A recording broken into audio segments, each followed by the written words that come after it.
Okay friends, so what we're gonna do, I do recommend making sure that your cake has a good grip on your board. So whether you chilled it before you added your outside layer of frosting when it had the crumb coat, something so that you can kind of tip your cake and it doesn't slide off your board. And then some kind of container that you can hold your cake over while you're applying sprinkles. So if you drop them, number one, they don't end up all over the floor of the counter, and number two, you can use them again, okay? So I have this bowl of a mixture of sprinkles here. And what I'm gonna do is I'm gonna tip this cake kind of at an angle. I'm gonna kind of grip it so my fingers are underneath to kind of keep it a little bit more stable. And then I'm gonna take kind of a handful of sprinkles here in my palm. And I'm very carefully gonna put my palm up against the board. And I'm gonna use the edge of my hand to let some of the sprinkles slide off onto the board, and then use the edge of my palm to push those sprinkles into the cake, okay? And this is where holding it over the container works out really well, because as they fall off, they're falling into the container and I can turn around and use them again, okay? Now, how far up the side you go with the sprinkles is totally up to you. If you want to do the entire side of a cake this way, I've totally done that. It's super fun, it's cute. You just want to do around the base, which is what I'm doing here.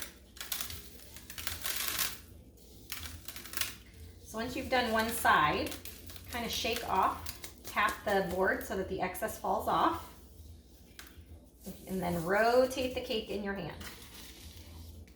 Obviously, this is a lot easier to do with a small cake. It's a little more complicated with a big cake.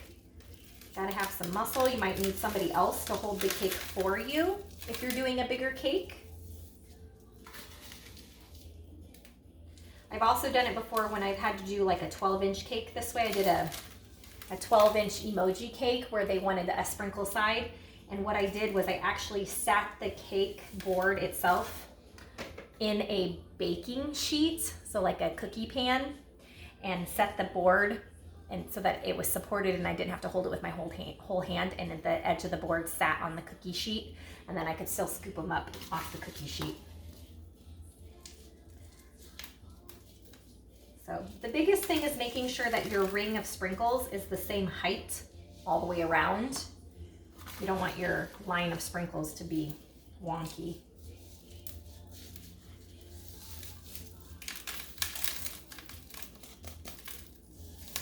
Excess knocked off here. Rotate my cake.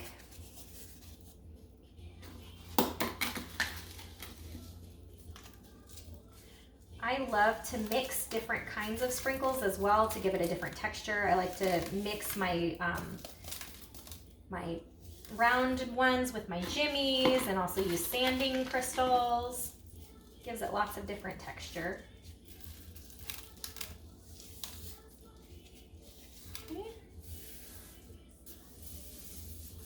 We're doing. I'm gonna dump this back into my bowl.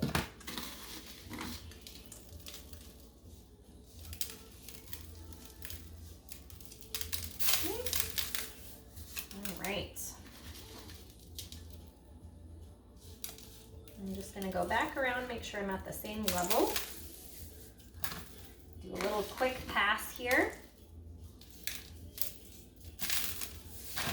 Okay. Now I'm just going to go around, brush off the excess.